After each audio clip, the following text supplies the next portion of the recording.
raised here, and I hope I'll die here in my territory. How did you join the Army, right? I was in the Army, yes. Well, I was, what happened, see, they consolidated all the National Guards, New Mexico, to form the 200 Coast Artillery. And I knew that sometime I was going to be drafted, but I could have gotten a deferment from the Army, you know, because since I was farming, I could have gotten a deferment to stay at the farm. But I wanted to go into the service, and so I volunteered to go to the service, and 3 times the doctor told me that I wasn't fit to go. I was underweight, flat feet, and I don't know how many things they found wrong with me. So I told him that I wanted to go. So the 3rd time he told me, he said, well, if you really want to go, he said, we can fix the papers so you can go. And I said, well, go ahead. And so they took me in, and I went to Santa Fe, New Mexico on February the 22nd, 1941.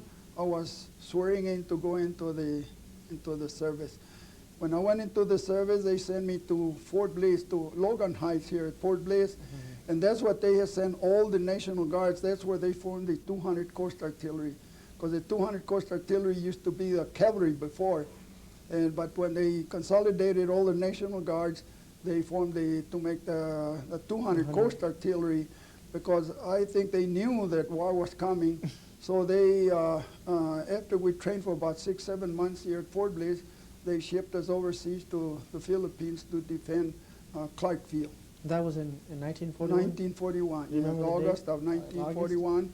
I remember very distinctly because it was on September 16, 1941 that we arrived in the Philippines, and the Filipino bands started playing South of the Border. At that time there was a very popular song, South of the Border. And they thought that we were from Mexico, because they knew that we were from New Mexico, but they thought we were from Mexico, and that's the reason they were playing South of the Border for us. And Filipinos, they hablan español, they speak? The old people do. The younger people, they don't very little. But Tagalog, all the islands know Tagalog, but they have different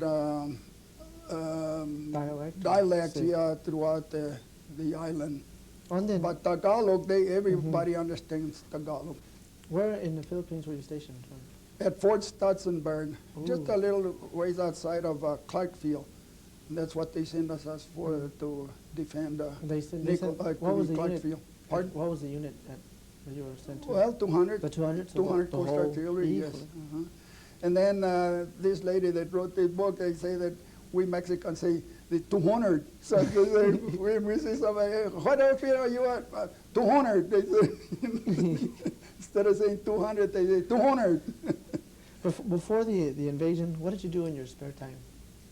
Before the invasion in the Philippines, well, we were training, because we had just trained about 6-7 months here at Logan Heights before they sent us over ship. So we still were under training, but we knew that there was something wrong, because from the Hawaiian Islands to the Philippines, they ordered us to go and blackout and not to throw any orange peelings, any bottles or anything out from the ship, you know, because I guess they were expecting some enemies or something.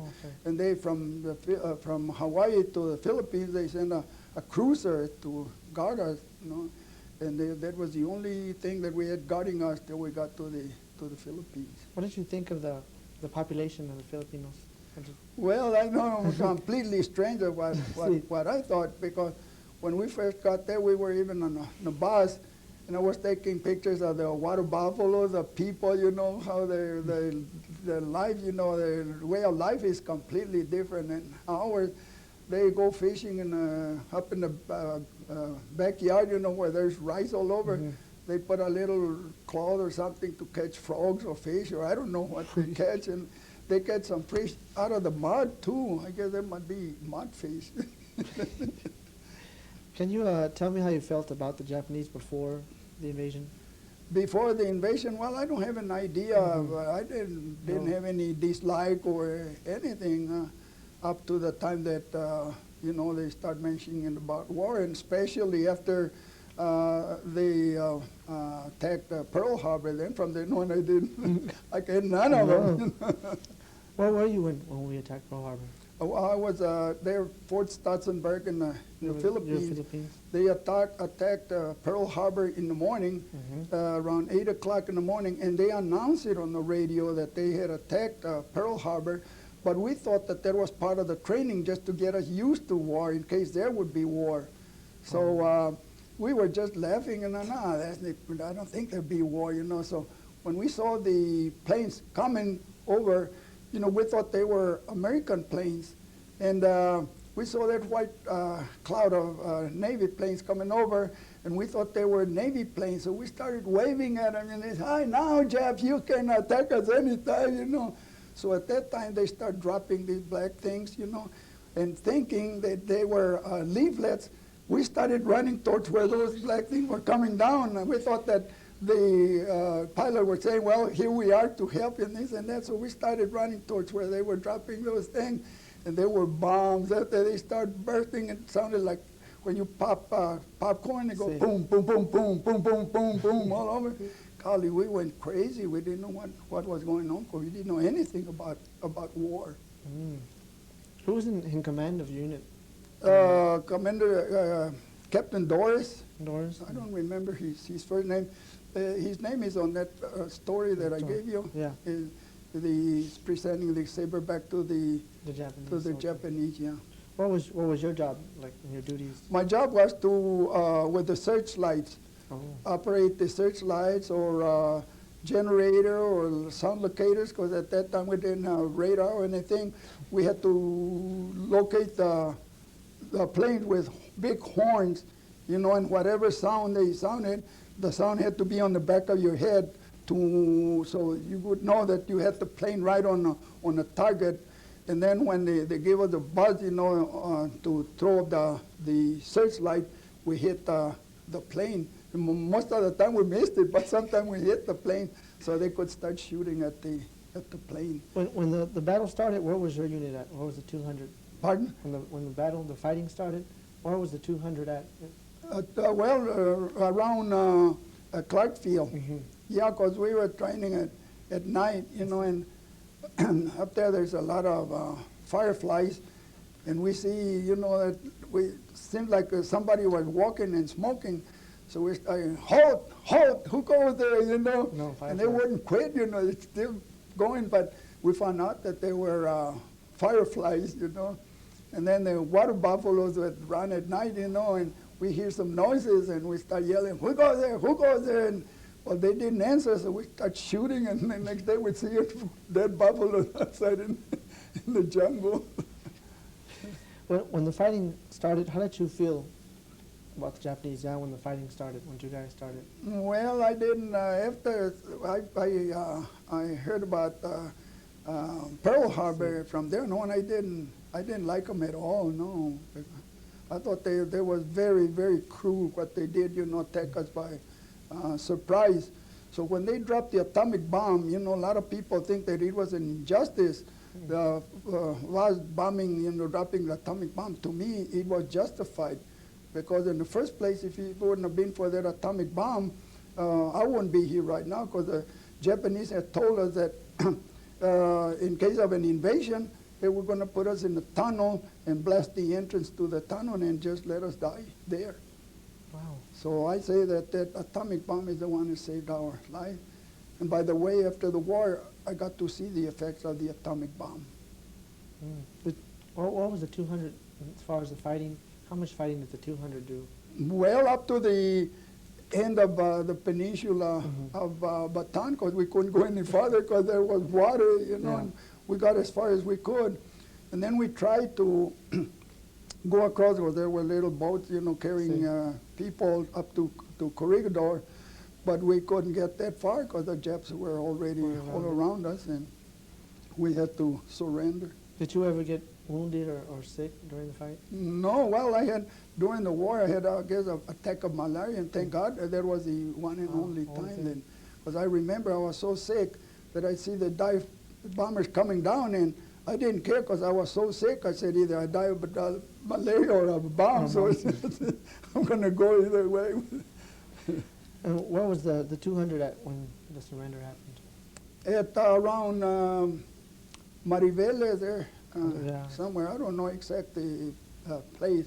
Because, oh, golly, it was a mess that it's hard to understand.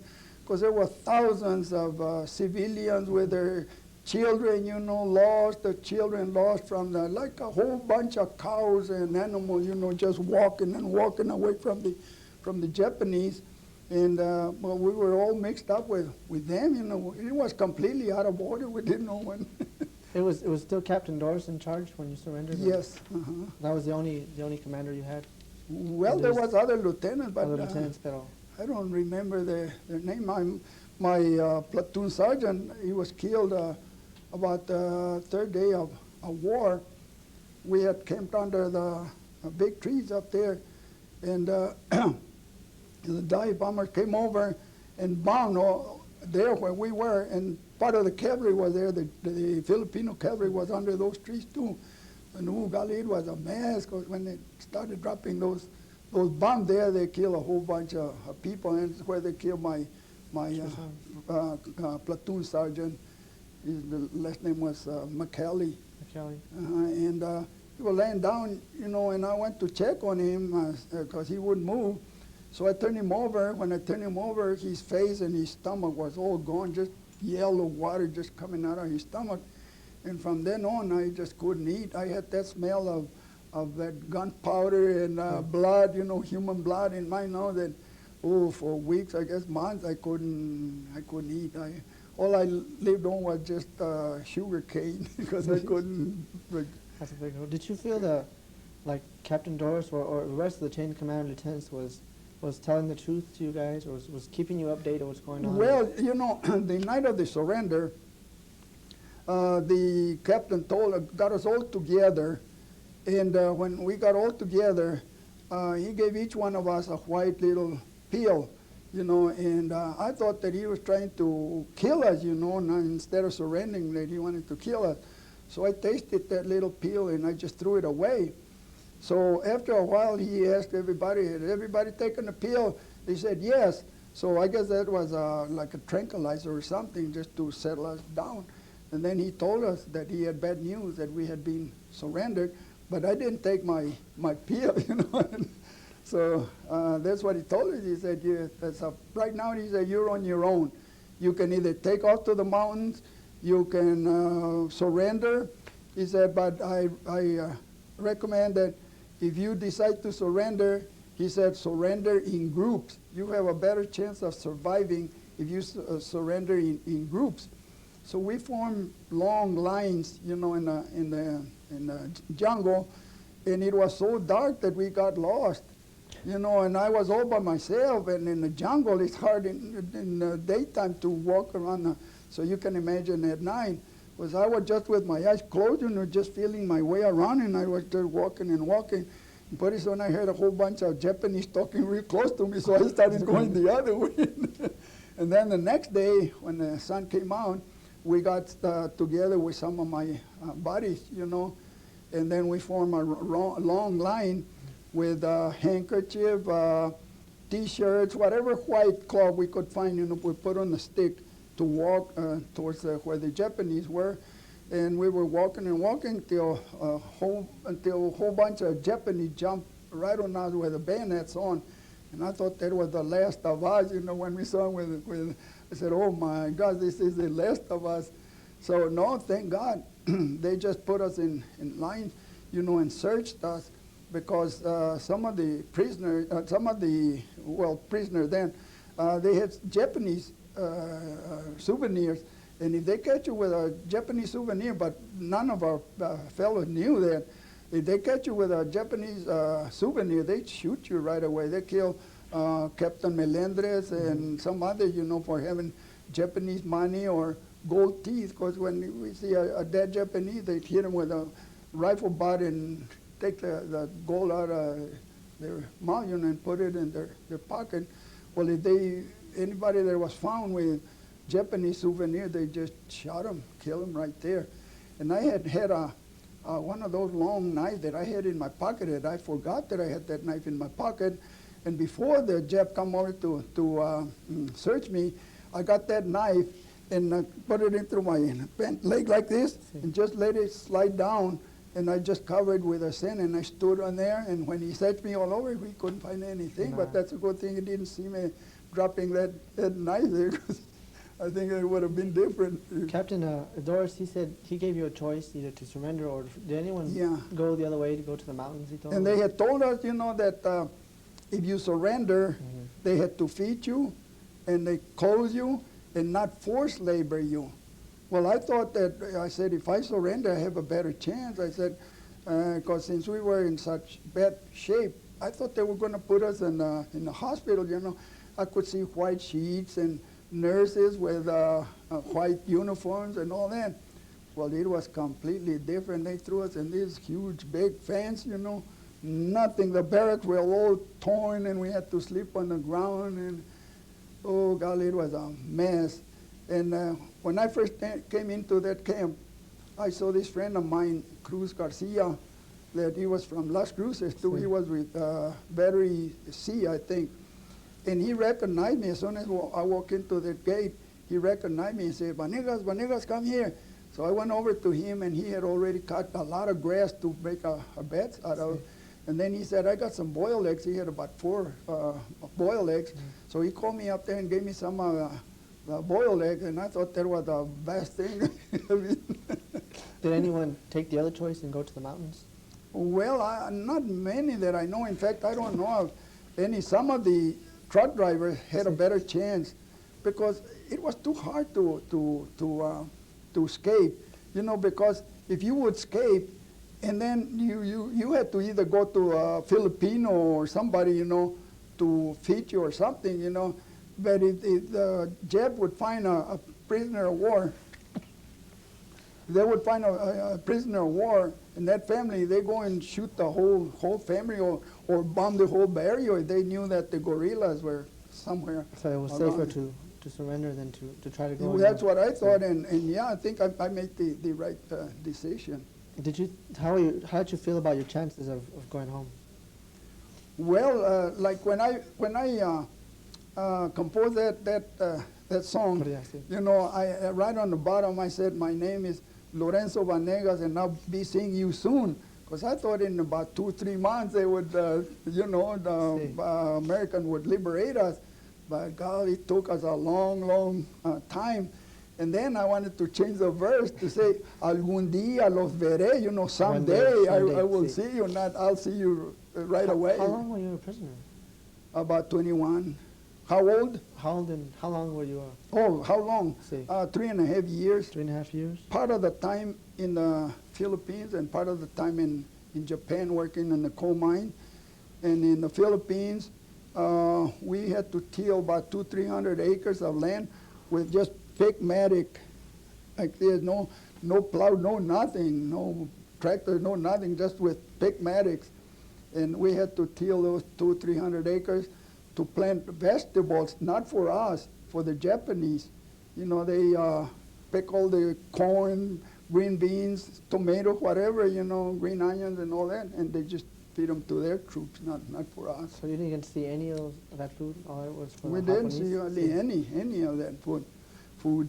And then, well, it was kind of hard because we were barefooted, and we had to walk over that lava, lava rock. Sí.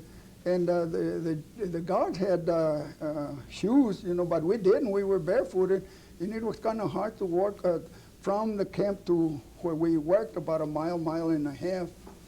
And especially when I had diphtheria, because we had big calluses on the sole of our shoes. We had big calluses, but at that time I had diphtheria, and all of those calluses on my hands and on my feet, but they just peeled off. So when I was well enough to go back to work, they just turned me loose to go and work. Then we had to cut the bamboo with sickles, and you know how sharp when you cut it with a sickle, how sharp they are. Well, walking barefooted on those things is not fun at all. So my feet were so sore that I just walked back to camp just like this, 'cause I couldn't touch hardly anything with the sole of my feet. Did you know anybody in the camps? Did you? Well, any and, amigos? yeah, there was somebody, yeah, there was in Cabanatuan, Sí. Ruben and I were Flores? there. Sí. Yeah, Ruben Flores. And in Cabanatuan, when I was in Cabanatuan, first I had dry berry. That dry berry, it hurts a lot because what it happens, see, for lack of vitamins, all that fluid drains out of your joints. Mm-hmm. Well, it happened that all of the fluid on my joints and on my feet dried out, and it was a pain that I couldn't stand. I just yelled and cried day and night. So the poor fellows after work, they come all over, they line up there at where I was, to massage my feet and talk to me and sometimes sing to me, Sí. to alleviate the pain. And then after that, I came down with diphtheria. And that's a very, very serious disease, that diphtheria. Sí. So I was there in the working area when I came down with diphtheria, and my throat swelled up real big like that, and then my tongue was all swollen, and then a palate up here on the top of my mouth was all full of pus, white sheet of pus, on the top of the roof of my mouth, and I couldn't swallow at all. So, I don't know how lucky Ruben is, because, diphtheria is very, very contagious. So I took a spoonful of rice and I could swallow it. So I told Ruben, no, I said, I just can't eat it. I said, here's my rice, you eat it.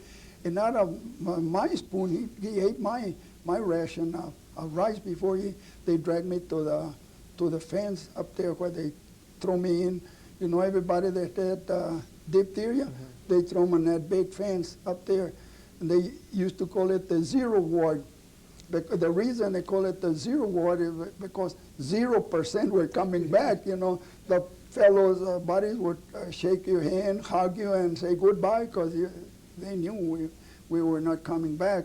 The reason I'm here, thank God, is because when I had my diphtheria, I think it was around December, and that was the first time that we had received Red Cross boxes. And in those Red Cross boxes, they had shots for diphtheria. So the doctor told me, he said, you're so far gone with the diphtheria, you're either going to die of diphtheria, he said, or can I give you the 3 shots? Because they're not supposed to give you the 3 shots all at once. They give you a shot now and maybe tomorrow, next day, another shot and so on.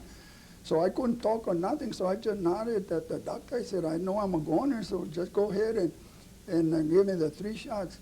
So he gave me the 3 shots, and about 24 hours later, pieces of flesh started coming out of my throat, but at least I could breathe better. I couldn't swallow, because I'd swallow something like water or something, and it'd come out through my nose. You don't have control. You can't talk. You can't. And then I guess the effect of the shots, I was completely paralyzed. My vision just came out blurred completely. And the reason I knew who I was talking to, because I could tell by the shape of their body, and their voice who I was talking to, but I couldn't see them. My eye was so blurry. I guess the effect of the shot or the diphtheria. And these were Japanese doctors or? No, American doctors, yeah, because inside of the camp, okay, we had American doctors. What happens at 0 ward when they send the people over there? Well, they just send them there to die. To die? And this fellow, the working side, they brought me to the gate up here. Then the other fellow that had diphtheria, they dragged me to a place where they threw me down. They had bamboo sleds, beds of bamboo sled, real long like that. And there was a little empty space up here, so they throw me in between these 2 fellows. And when they threw me in between those 2 fellows at night, I wanted to turn over. And this fellow had slept with his hand over me like that, So I tried to move his arm so I could turn over, and his arm was cold and stiff, so I knew he was dead. So I turned over to the other side, and the other fellow was dead too, because his eye was wide open and his mouth wide open too, and I knew that he was dead too. So I started banging and banging for somebody to come and take me out of there, throw me on the ground or wherever, because I didn't want to be between those 2 dead fellows. And how did you get out of Zero Ward? Did you stay there for the rest of it, or did you? Well, no, moved you again? in that diphtheria, See. no, I stayed there till I got well, and my doctor, because I was born, I guess, to be humorous, and the doctor told me, he said, you know what, he said, you're helping my patients more in here by keeping them busy, and their mind away from the home and moms and all that, he said, than the little medicine that the Japanese give me, because I, make them play checkers, chess, or cards, or whatever I could get my hands on, just to keep their mind busy. So the doctor told me, he said, the Japanese are coming over. He said, just lie down, pretend that you're sick. He said, so they won't take you, because I don't want the Jap to take you away, because you're doing more good to the fellow than the medicine. So I lie down there, like I was sick, and the Jap would go and hit me, like that, and look me around. He said, no, I guess he's good enough to go to work.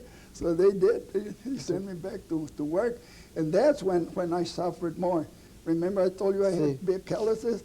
Well, that time that I was about 3 months or so, that I was with diphtheria, all those calluses from my hand and my feet came off, the skin came off.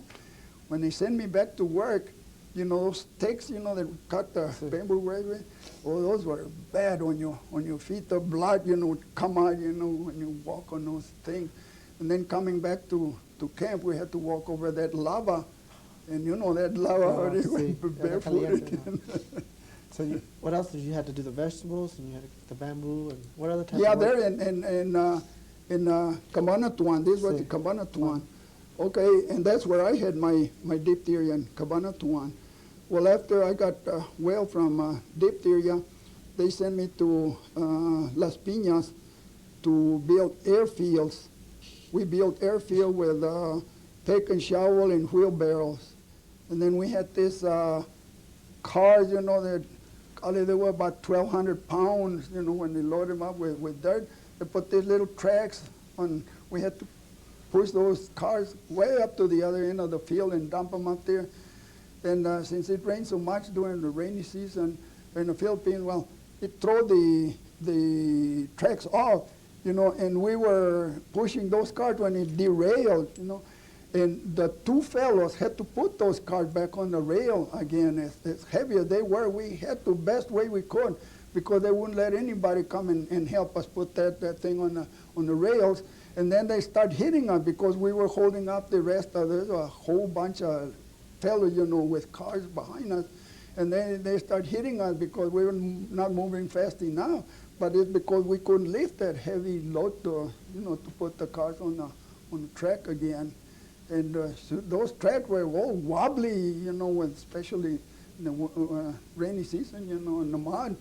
Well, they couldn't hold the cars, and they come off the tracks very, very easy. And we had to put them all by ourselves the best way we could. Otherwise, they keep on punishing, hitting us, until we put that car on the tracks again. Were you able to leave the camp? Okay. Piñas and Cabanatuan? Yeah, Las Piñas. Piñas. What other stuff happened in Las Piñas? Well, we had to build this airfield, like I said, with pick and shovel and wheelbarrows. And we learned to survey in Japanese. You know how we take the level? Okay, the Japanese surveyor would come and give us the level here, and then they had 3 crosses like this that you level, and put one cross here, one there, and one there, and if they line up like this, that means that the ground is level. So you take the 2 back ones and place them up there on the front, until they're level. You either had to dig down or push up or whatever till those 3 crosses are level on top. That means that the ground was level. So then they would take the other 2 up here and put them farther down there, and that's how we level. And then the other fellows would come and just dig or fill in where it was low. Did you have any friends in Las Piñas? Anyone? Friends? Or knew anybody in that camp in Las Piñas? That I knew? No, but let me tell you about this poor Filipino. you know, because the Japanese were so strict about stealing things. This Filipino, you know, stole pieces of steel, you know, that to me didn't mean anything, but I guess to the Japanese they used them for war or something. They accused him of stealing from the Japanese. So they took those big steel pieces that he had in his hand, and they tie him on a baling wire, and then they put the baling wire across his neck like this. So in the evening when we went into camp, he was already standing there. He had been standing there all day, you know, because he had his hands tied behind the back up here, and that baling wire around his neck. So in the morning when we come back, oh golly, that neck was big up here. You couldn't see the wire anymore. And they had him standing there all day long, you know, in the hot sun. And then somehow, I guess his wife found out that he was there, that the Japanese had him there. But they wouldn't let the Filipino lady come in, feed him some water. They wouldn't let the wife come in. So they had a little tiny girl, you know, about 2, 3 years old. And he would let her, you know, come and bring the water to his dad. But the girl didn't know how to put the water into his mouth like that. He'd spill more water, and the poor Filipino was desperate at getting a drink of water, but the little girl would spill more than what he could swallow, you know. And he'd run back and bring another cup full. So after that, I don't know, I guess they took him and shot him after that for stealing, because they were very, very strict about stealing. What other rules did they have? Huh? What other rules? Oh, golly, if you'd steal a piece of soap or something, and they ask you which hand did you get that soap, you say, well, this one, they break the wrist of it. One time, you know, this was in Cabanatuan, they sent me to cut weeds in a squash patch there, and there was a little squash like that. I didn't think nothing about it. So I got it, you know, and started chewing it, and the guard saw me, and he said, what are you doing? I said, well, I just got this, and I'm eating it. And he didn't like it at all. Golly, he hit me, and they took me to the guard house, and they put a three-sided board on the back of my legs like this, and then made me kneel down for about 3 or 4 hours. Then about the 3 or 4 hours when they told me that I could go back, I couldn't, because I tried to stand up, and I didn't have any feelings at all. And I had to stay there, you know, massaging my legs till I could start getting my feeling back on my legs again, so I could start walking back. Did they ever let you leave the camp on your own, or you had to stay there all night? Not on my camp, they didn't. We always had guards. And let me tell you about this. There in Las Piñas, his name was Coca, his last name was Coca. He suffered a lot from malaria, and he had a real bad attack of malaria. So, you don't know, you lose your mind when that fever, you know, you lose your mind, you don't know what you're doing. So he just took off to the weeds up there, just to put his head under the weeds there to protect it from the sun. So when they count us, because they count us about 2, 3, 4 times a day, you know, to be sure that there was nobody missing. So when they count us, there was one missing, you know, and we kept on working and working, and they still kept on looking and looking for him. They couldn't find him, so they told us to drop all the shovels down and everything and start lining us like that. And I thought, I was laughing. I said, no, they're just doing it just to try to scare us. So I said, no, they wouldn't. So they after they lined us up, they brought the machine guns, you know. And I said, they steal, you know, just kidding us. But when they start putting the cartridge belts on the machine guns, I said, oh my God, this is serious. So I started shaking all over, and I didn't want for my buddies to get close to me, because I didn't want for them to know that I was shaking all over, and I was perspiring, and it was real cold, because I thought that was the end of me. So they finally, thank God, they found the poor fellow there in the weeds. They drag him out to the water faucet, and they force his mouth open, and then they open up the water faucet and let the water go into his stomach. When his stomach would puff up like that, they jump on him, and so he threw all that water out, and then they drag him again. The third time that I saw him, poor fellow, his eyes were just going white like that, you know, and I knew that was the last of him. He died there. Well, any other camps you went to? You went Kawalan? Well, from there, we went to Japan. Mm-hmm. From the Las Piñas. They shipped us to Japan, and there was another hell ship there that Oh my gosh, it was awful when they took us from the Philippines to Japan, because they packed as many prisoners as they could on these ships. And see, these were either cattle or horse ship that they used to transport the horses to the Philippines, and they were either full of hay, manure, or whatever, urine and everything. And as soon as they unload that ship, they pack it up without cleaning the ship, the hold. They packed as many prisoners as they could, because they poke them, with stakes or bayonet or whatever, to make them pack and pack and pack. They put in about 1,400 on each one of those holes. And then, see, I thought that they would save by putting like shelves like this, and then they tell the prisoners to go as far as they could on those shelves. And God, it was awful, to go way to the other end without any air or nothing. You would suffocate. So our officer told the Japanese, no, I said, I'm losing a lot of prisoners because they're suffocating. So they decided to get rid of those shelves, and then they just made us stand up as packed as they could, as many as they could pack on each one of those ships, those holes. So we started out in the evening, and then around midnight, I think, around midnight, the U.S. Navy was waiting for the Japanese convoy. So they let go with everything. They had torpedoes, shells, bombs, everything, and they sunk a whole bunch of ships full of prisoners, because the Japanese were supposed to have a flag or something to indicate that they had Japanese in that ship, but they didn't. And if you know, the Japanese were the only one that didn't sign that Geneva Conference. In other words, he could do whatever they wanted with the prisoners. And the other countries could not, because they were under that same contract, but Japanese didn't sign that treaty, that he could mistreat or whatever with the prisoner. So the Americans would sink as many ships as they could. So they just turned back, and I could feel my ship where I was in, I could see it swaying to the sides, trying to avoid the torpedoes and all that. So they go back to the Philippines again. After the sun started going down, they started again, going down that way. But the same distance, they let out with everything that the American had, And we did that. Took us about 3 weeks to go from the Philippines to Japan. We ran out of rice and out of water. We were dying of thirst.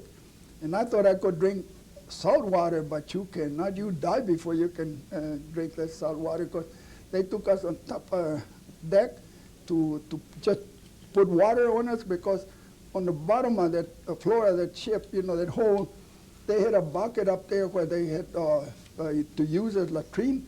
Well, you can imagine the majority of them with dysentery, they fill up the can right away, and then with the waves, that thing would tilt, and that dirty thing would run on the bottom, and then we had to lie down on that thing. At night we'd lie down, the whole body had to lie down.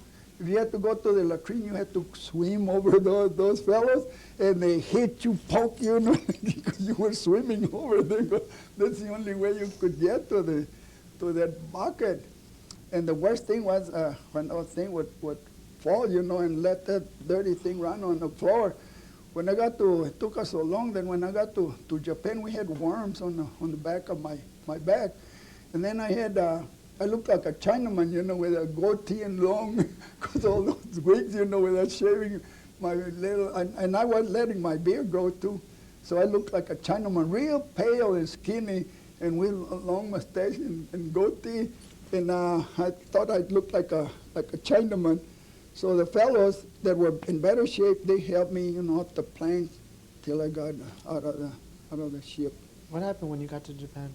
Well, they put us, at first they had us up there in Osaka, and two working on gardens and things like that. And I don't remember what other work we did, but from there they moved us to Fukuoka to work in the coal mines. How long did you stay at the coal mines? Is that the last? Well, I say about half of the time in the Philippines and half of the time in Japan, about a year, 3/4 in one place, a year and 3/4 in the other place, and till the end of the war. And they're in the coal mines. We were working on the coal mines, and we tried to sabotage as much as we could, but we knew we were risking our life by sabotaging, you know. But we still had to take chances so the coal wouldn't go out, because we knew that the more coal would go out, the more they would have to fight our troops. So we tried our darnest, you know, to sabotage. See, they have these cars, you know, full of coal, and they have a hook like this and a ring, and they hitch them all together like that, and then when all of them are full fill up with coal, they pull them with a cable. So the fellow that was on the turntable, see the cars come in, and he turned them around there on the turntable so he can hook them to the other car, and he was just barely hooking that hook on the ring. So you know, on the joints of the track, you know, it goes like this. So the hook would come after they pull them up, because they pull them up like this. Well, they come loose, and we heard like a tornado coming, you know, when we heard that bunch of cars coming back, and they demolish the whole thing, and they cover up the whole entrance to the mine. And it takes sometimes a half a day or more to clear the whole thing. But the Jap didn't know that this fellow that was hooking the car, he was doing it on purpose. And then another time, you know, there was cables, you know, up here to run all the machinery and everything. But whenever we had a chance, because we knew we couldn't get electrocuted with the wood, you know, in the pick, we chewed up that cable as much as we could till all the thing would quiet down. When we cut that cable, and then we throw coal on top of the cable so the Jap would know. But if they would ever know, golly, they wouldn't even hesitate to shoot you. What they did is just punish the whole group. When they didn't know who did it, they punished the whole group. The way they did it, they stand us facing each other like this and hitting each other as hard as we could. Well, when the guard was going down that way, I tell my partner, I said, well, the guard is gone already, so I just do that like in my hand, you know, pretending that I was hitting my partner. So when we see the guard coming down, I say, okay, get prepared. Well, here comes the guard, and I had to open up.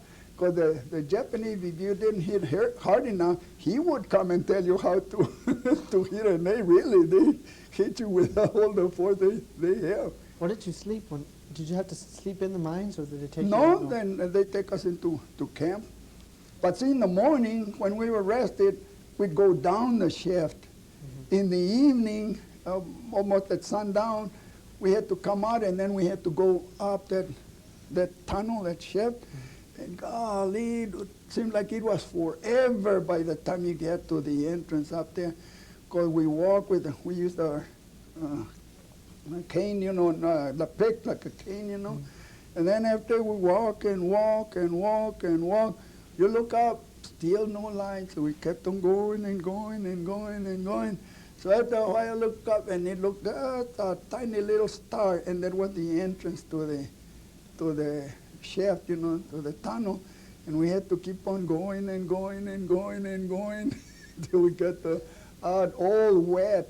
Because inside the mine, you know, the water was dripping and dripping. Some of the fellows even lost their minds, you know. They just couldn't take it anymore, you know, working and then the water dripping and dripping on them. When did they feed you?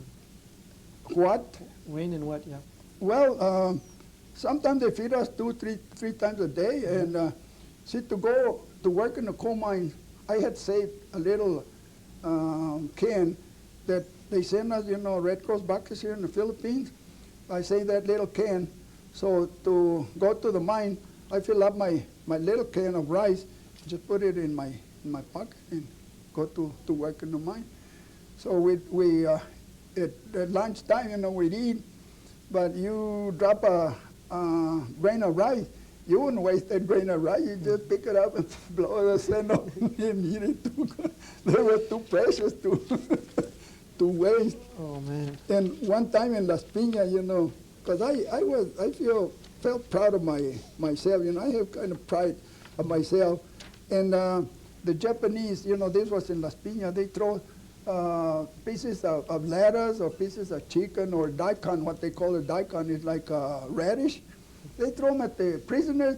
Oh, golly, they bunch up like that after that piece of food, or a cigarette butt. They throw the cigarette butt and a whole bunch come and get that cigarette butt. And this Jap, threw this piece of chicken or vegetable or something toward me. I wouldn't pick it up. And the Jap said, how come you didn't? I said, no. I said, if you want me to eat it, I said, put it in my hand, and I can eat it from here. I said, no, I'll die before I make a fool of myself, pick it from the ground like that. You give it to me in my hand, and I'll eat it, but not like, I'm not going to act like the other fellow like that. Because I had more pride. Did you got to march? The Bataan Death March? Mm-hmm. Oh, yeah, from one end to the other. Did you from march the whole thing? Mariveles at San Fernando. What were the Japanese doing during the march? Well, they were guarding us, but they would change guards ever so often. But the marcher didn't since they started it. Oh, I'd say they were about 85 kilometers, which is about 60-some miles. And then another little march that we had to make was from Capas to Campodano, which is about 8-10 miles that we had to walk. Because they're at San Fernando, they put us in these box cars, cattle cars, they're closed cars, and they packed as many as they could, and then they closed the doors, and the fellows were dying left and right, suffocating inside, so packed and no air inside. So our commanding officer told the Japs to open up at least a little the door so we could breathe, so they did. They finally opened the doors, and along the way, when we were marching, there's some Filipinos that risked their lives, I guess they felt sorry for us, they appreciated what we did, to defend their island. And they tried to give us some food, whatever they could. But all the Japanese, oh golly, they punish them, sometimes they kill them for feeding us. 'Cause I guess the Japs figured, and we were their enemies, they didn't want no mercy for us. And then somewhere along the line, farther up, they had cooked some rice, but no dish, no spoon, no nothing. And when they put a ladle full or spoonful of rice, you had to hold it in your hand. Well, it was so darn hot that you had to go like this. And not everybody got to eat. Whoever was lucky enough that they put something in, because you had to keep on going and going and going. Well, a lot of them were missed. By the time you get those, there was quite a few that passed already, and they didn't get anything. But if you were lucky now, they put some rice in your hand. But it was so hot that you had to shake it, from one hand to the other. Did the Japanese use you for anything, like to drive a truck or to do any? Well, some of the others I never did, but some of the others did, yeah. And some of them even interpreters. Yeah, they put us in a classroom to learn Japanese, but I hated them so much that I didn't care to learn Japanese. But some of the prisoners, they learned the Japanese so well that they used them as interpreters, and they gave them three meals a day, and that's all I did, just interpret for the officers.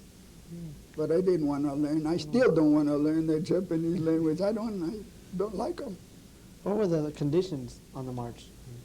Well, the poor fellows, we were in such bad shape. Is that what you mean, and what shape we were in? Well, we were in such bad shape because during the 4 months that we fought, there was no food. They cut down the food, sometimes 1 or 2 meals a day, and not all you could eat, just what they put you in the basket, and that's it. And they fed us horses, mules, water buffaloes, whatever they could, to keep us moving, to keep us going.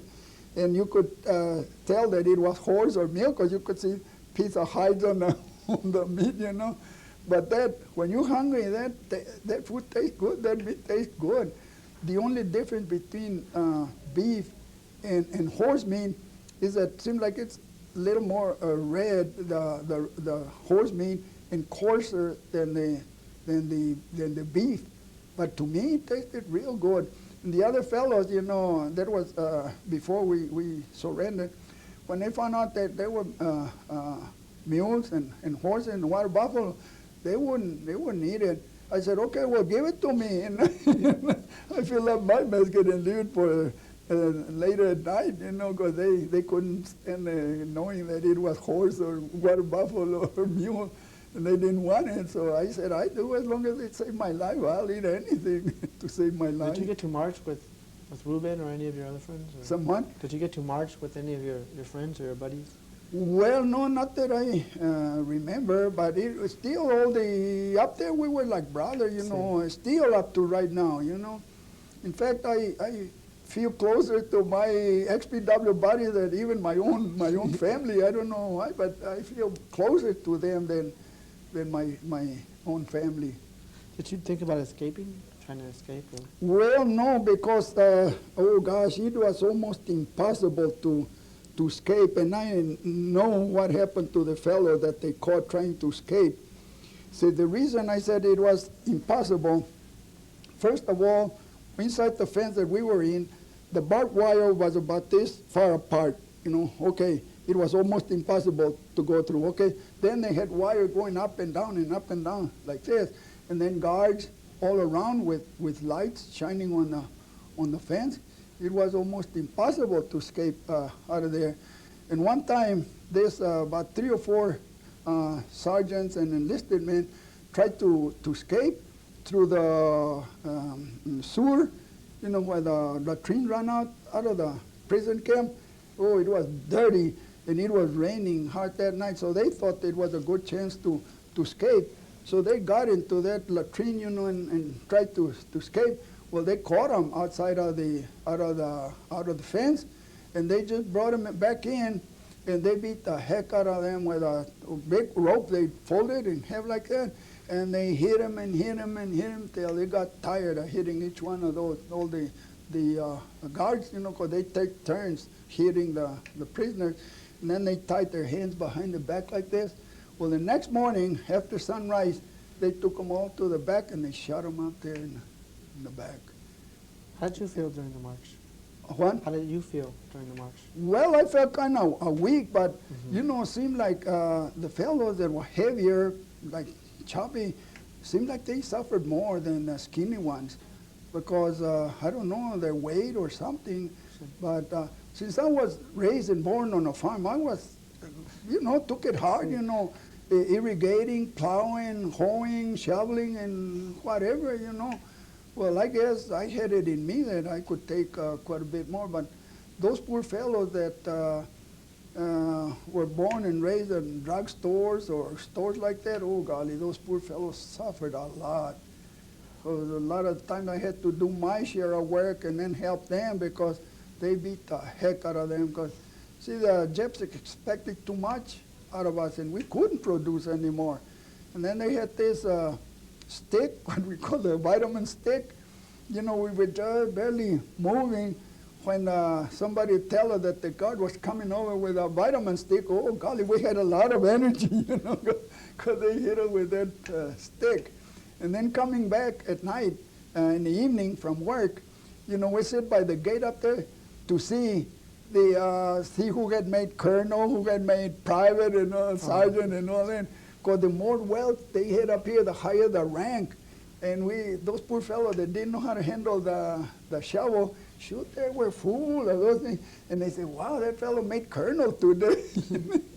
And then there was another one with 1 or 2. They said, oh, he just made private or corporal. But, you know, that's a humor, you know, that we had to use to keep on going. Because you can just sit there, cannot sit there and just think about the house or the family, or because they would go just as fast as that. What other types of things did the Japanese do to you guys on the march? What other types of punishment did the Japanese use? Well, on that march, they just tried to keep everybody walking and walking and walking. The fellow that would fall like this time I saw this, I couldn't tell there, but I couldn't tell if it was American or Filipino, that they were hitting with a bamboo stick, and they hit him there till they killed him. And then farther down I knew that it was a Filipino because we were sitting down.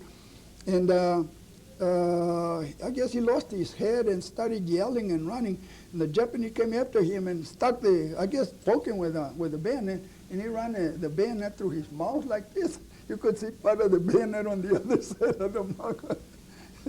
But that was, I knew that it was a Filipino, it wasn't an American. But they did the same to the Americans. Oh, golly, they mistreated no matter who. But I think they mistreated the American first, yeah, more.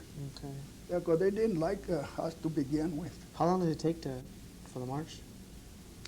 I don't know, about 4 or 5 days. You guys were marching for 4 or 5 know. days? It's so far back that I couldn't, dates and things like that, I can't remember. But it seemed like a long time, no? Oh, 4 or 5 yeah, days, to me it was, yeah. Now, where were you when we got liberated? When you guys were I was in Fukuoka, Japan. The coal mines? In the coal mines, yeah. Mm. And we were all lined up to go to work in the morning, excuse me, to go to work in the morning, and they told us that we still were lined up around 10 o'clock, and our commanding officer, that was in charge of their group, he said, I think there's something good, he said, because they don't take us out to work. And the day before, we had heard this terrific explosion, you know, and then the ground shaking all over. And I didn't know what it was. And I thought it was a naval gun, Japanese naval gun. And I said, oh my gosh, if they invented this powerful gun, I said, the war will never end. But it wasn't, it was the atomic bomb, because that was about 15, 20 miles from where they dropped the atomic bomb. So we didn't have to go to work in the mine that day. And then around noon, the Japanese commander came over with his interpreter to tell us that the war was over, that Japan and the United States had reached an agreement to end the war. But our commanding officer told us, he said, but you take it as quietly as you can. He said, I think there's some very, very good news, he said, but take it as quietly as you can, because even the officers are killing each other. You know, the Japanese officer, because half of them, or part of them, wanted to surrender. The other part didn't want to surrender. So the one that didn't want to surrender, they start killing the one that wanted to surrender. But I guess they finally decided to surrender.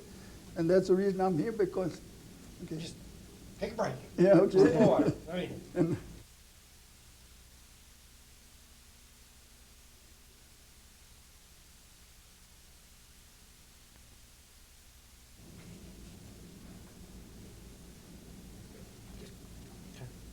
whenever you're ready. Okay. Now, what did you do right after they released you guys? Well, see, we were liberated in Fukuoka, and like I said, our commanding officer told us, he said, I think there's some good news, because something happened, he said, and after the Japanese commander came over and told us that the war was ended, and our commanding officer told us, he said, but take it as quietly as you can, he said, because these fellows are mad, he said, like a nest of hornets, he said, and they can still wipe us out. And I know they would have done it, because they had told us that in case of an invasion, they were going to kill all the prisoners, that they were going to put us in a tunnel and just blast the entrance and let us die there. So I was hoping that the war would end, but not by invasion, and thank God they dropped the atomic bomb, and that's what brought the war to a close. And after the war, you know, some American planes, that's the first time we had seen American planes since the Philippines, and we had never seen jet planes.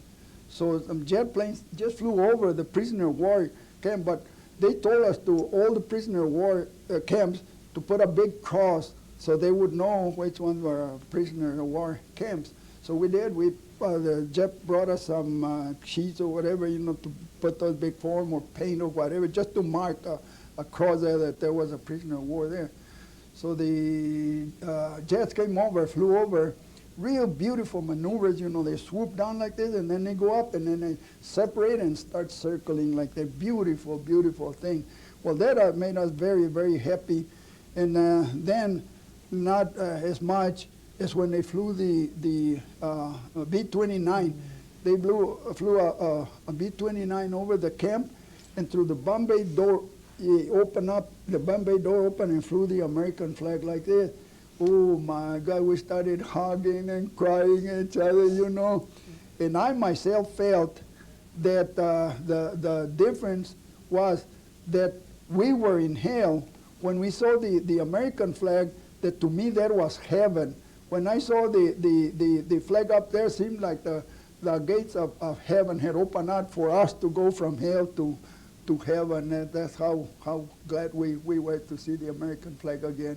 And we cried and we hugged each other because, like I said, the commanding officer told us to be very, very quiet. He said, don't start yelling or whistling because they still can wipe us out. And then after that, they dropped the food, clothing, medicine, everything. And they put the 55-gallon drums on pellet and then the parachutes. And they dropped the parachutes down, but the 55-gallon drum would come loose from the pellet, you know, and they just come like bombs. Should they hit a barrack up there and go down and still they got a hole on the floor? That's how much power they had, you know, at speed coming down. But we didn't care. We didn't think about the danger. All we wanted was something to eat. So up there in the open, you know, where every can would fall, you know, they go like an accordion like that, but juice, candy, sugars, and they started coming on. We went out there just to ladle in it like this with our hands because we were that hungry. And then before that, they dropped some, either before or after that, they dropped us some leaflets warning the prisoners not to overeat or over-medicate, you know, overdose with medication, because, you know, our stomach was so shrunk that it took a long time for the stomach to go back to normal. But we ate out of the ground whatever we could. And up there on the bank, when they were dropping those cans, there was a whole bunch of Japanese. And you know, the Japanese, I guess, were as hungry as we were, because they ran towards where the food was, where those cans were, and we got sticks, and we ran after them, chasing them away, because now it was our turn. You know? We chased them away from those cans. Well, up there was a road up here and kind of a bank up here, and I saw one of these cans. The last thing I saw, this lady, because there were some men and ladies coming there, the last thing I saw before that can hit against the bank like that was a mama with a baby. That really, you know, got to me when I saw that baby. You know. The other grown up, I didn't care too much about them, but the baby, you know, it really felt bad, you know, when I saw that can, you know, hit him like that and push them again and kill him right away instantly, because it made a hole in the bank where it hit. Okay. Up here where it was hitting, you know, they go like an accordion, but a lot of goodies started running out. And the Englishmen, you know, they used to tell us that, oh, our Royal Navy and Royal Air Force and this and that. No, the Yankees planes and ships and they're better than the Navy. And sometimes we get into a big fight, you know, between the Englishmen because they said that they were better than our Navy. And I said, no, our Navy is better than yours. So when they dropped the food and the clothing and everything, I said, well, where's the Royal Navy? I said, I just said, no Royal Navy. We're just American plane dropping the food and the clothing and everything. How did you get back to the United States? Oh, after the war, we were liberated because right as soon as the war was over, the prisoners just ran out to the train depot and got on a train. Some of them, I guess they knew something about trains or engineers or something. They even pushed the engineer on the train and they took over the train. They went to Tokyo all over Japan. And I didn't, because I never trusted the Japanese, because they're too tricky. They tell you to do or not to do things. They wanted the opposite way. So they told us that the war was over, that we could go out. And I went out the gate of the fence, and I said, no, I feel so strange, so funny, you know, going out inside the fence. Seemed like I was here at home. But after I got out of that fence, I felt so strange because I had never been outside of that fence. And I said, no, I guess they're trying to do a trick on us, you know. We go out and then they start shooting us. So I did, and I stayed there till the Americans got there and took me out of the camp. And a week or so before the Americans got there, the Japanese started bringing loads and loads and loads of rice and started stacking it up. Just stupid so-and-so. The Americans knew right away that we hadn't been fed that much with all that rice that they stacked up there in the condition that we were in. It was impossible to have had that rice, you know, inside of the fence. We would have eaten all that rice. But they didn't. Right after, when they knew that the war was over, they started bringing the sacks and sacks and sacks of rice and pile it inside to make the Americans believe that they had been feeding us real good. But our condition would tell right away that we were not being fed that much. When you got back, did you stay in the army or? No, I was gonna re-enlist again, and I told them I re-enlist for another 3 years if they would let me stay in Japan. They said, no, we'll send you to Germany, England, or something. No, I said, if you don't let me stay here, I don't want no part. I want to get out. And I decided to get out because they wouldn't let me stay there. And then, you know, it was kind of hard for me to make a decision after I was liberated because, see, I hadn't seen my family. I had never heard of my family for 3.5 years. I didn't know if my mother, my father were gone, you know, and I said, well, going through all this hell that I went through, then I go home and find out that my mother died, my father died, my sister died, and things like that. I said, I don't know if I'll be able to take it. So I was ready, you know, to call it quits and just stay in Japan or somewhere, you know, where my family would never know about me and I would never know about them either. But then I thought, I said, well, this is being coward on my side. I said, because if my mother is still alive, she'd be going to be wondering what happened to me, that she never heard about me anymore. So I said, no, I said, I better brave it, you know. So I did, and I decided to come back to the States. So from Japan, they brought us to the Philippines to build us up, because we were real skinny. And there in the Philippines, we had everything free, the kitchen, PX, whatever. We were the king there. We could do anything we wanted to. And we could get up in the middle of the night to the kitchen, eat pie, ice cream, whatever we wanted, besides the vitamins and the shot that they were giving us to build us up. So golly, I started puffing up and puffing up. I touched my cheek like that to shave, and it hurt my legs. Oh my gosh, it hurt a lot, because they just puff us out like that. But in about 3 months, we were ready to be shipped back to the States. Okay, when we got back to the States, some of the fellows had bought some booze in Japan just to toast when we were coming back under the Golden Gate. You know, oh golly, it was quite a celebration when we got back under the gateway. Gateway, what? Yeah, and they had ship with boats with bands and all that. Oh golly, beautiful thing. So they brought us all in, and I never thought that my mother and my brother would be there waiting for me, because I didn't know they were dead.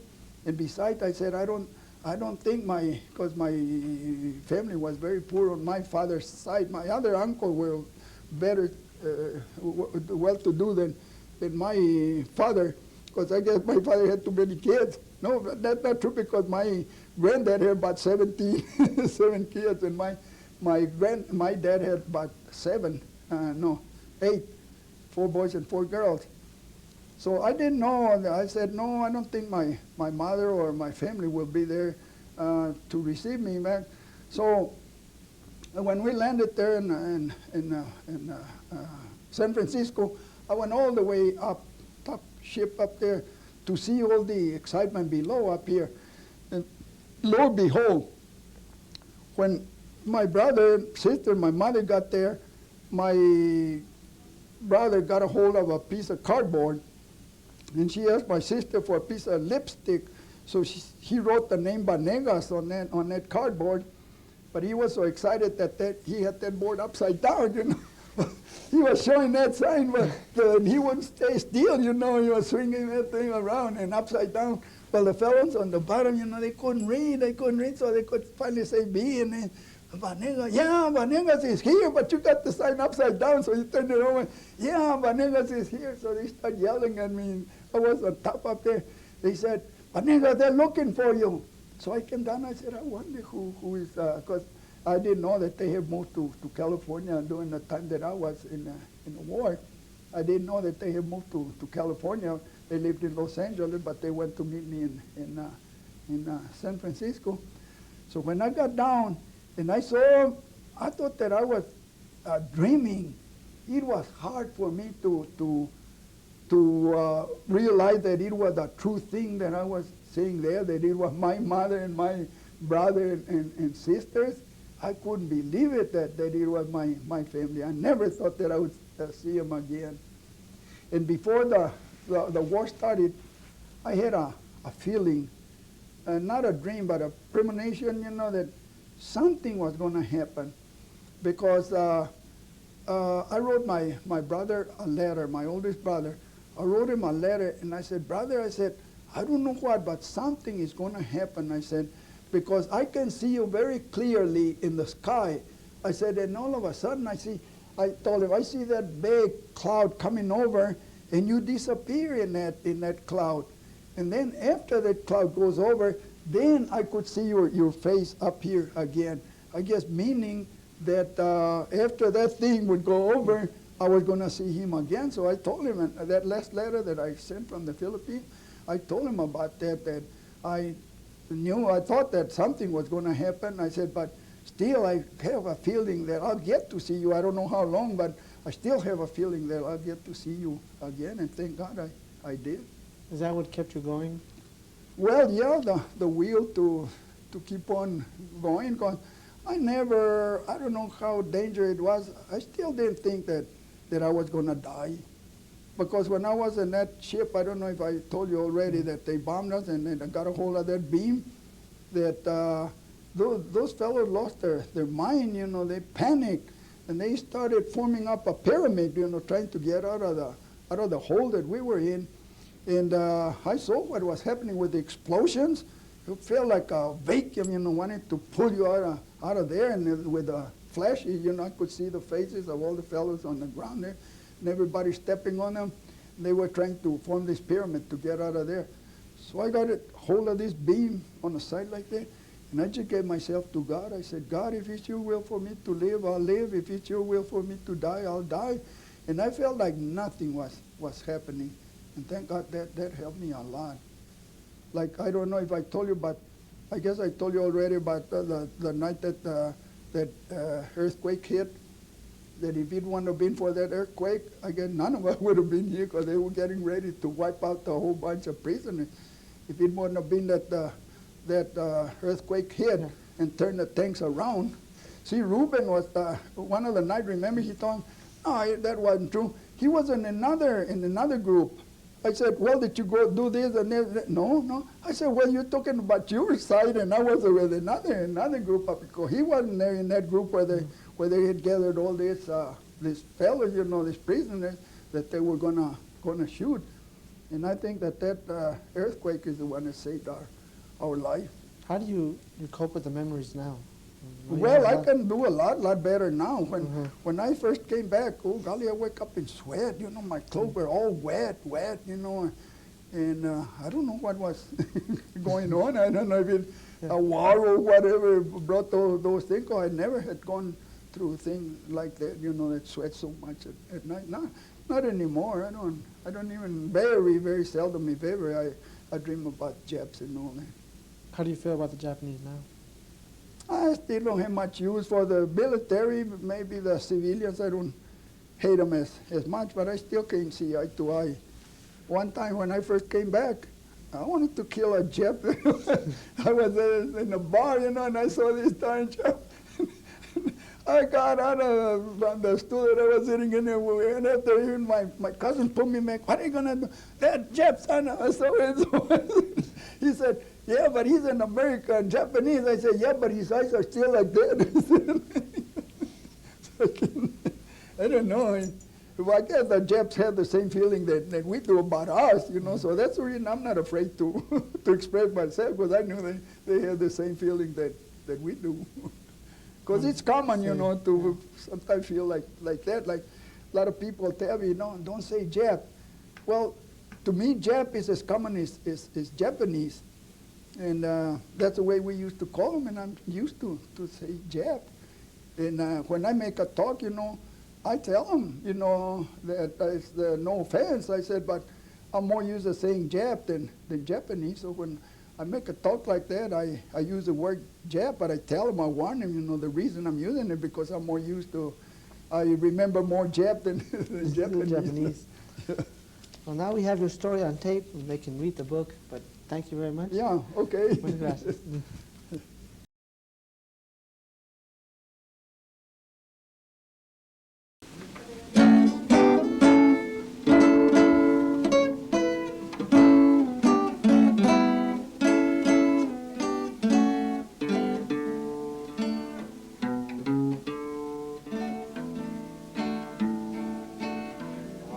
El 41 presente lo tengo yo. El día 8 de diciembre la guerra se declaró. Como a las 12 del día, cuando el caso sucedió, se dejó venir Japón y a Clarksville nos bombardeó. Se fueron los aeroplanos y todo se silenció. Quedaron muertos y heridos una gran numeración.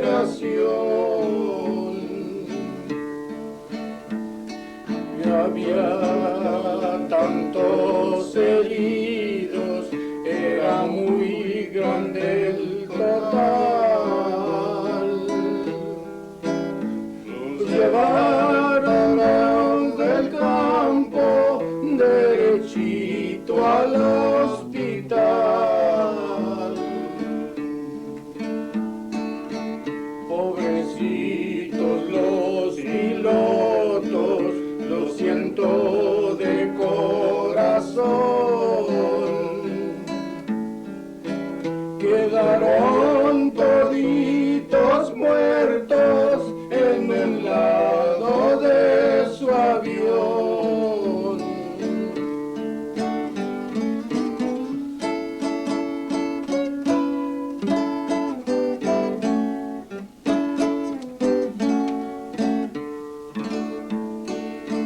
Los pilotos americanos son muy buenos al volar. Les cayeron de sorpresa, fallaron al levantar. Cumplimos los 4 meses, el día 8 de abril. No pudimos ya pelear, nos tuvimos que rendir.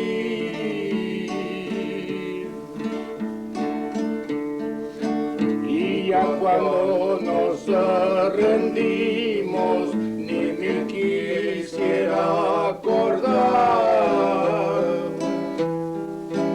que nos pusieron en filas y nos hicieron marchar. Marchamos de Maribeles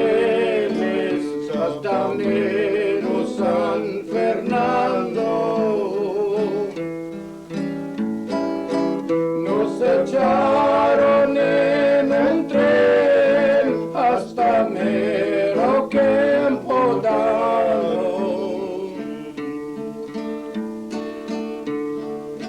Llegamos a Kempodano ya tarde como a las 2. Nos echaron en el cerco con guardias alrededor.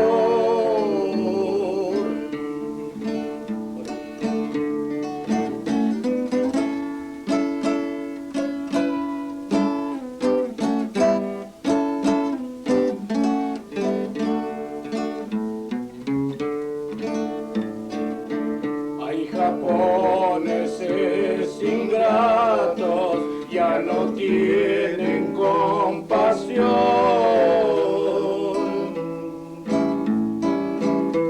Aquí nos tienen sufriendo en el campo de concentración.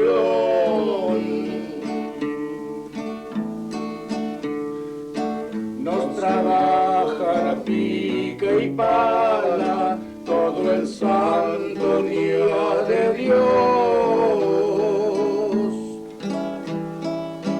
No nos quieren dar comida más que un platito de arroz.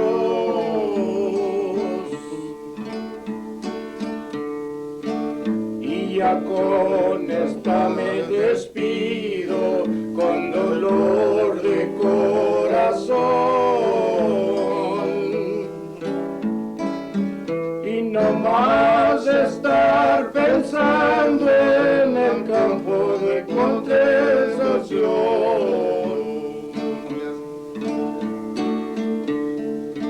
Si quieren saber quién soy, yo mi nombre les daré. Lorenzo Banegas, que no pronto los veré. Lorenzo Banegas, que muy pronto los veré.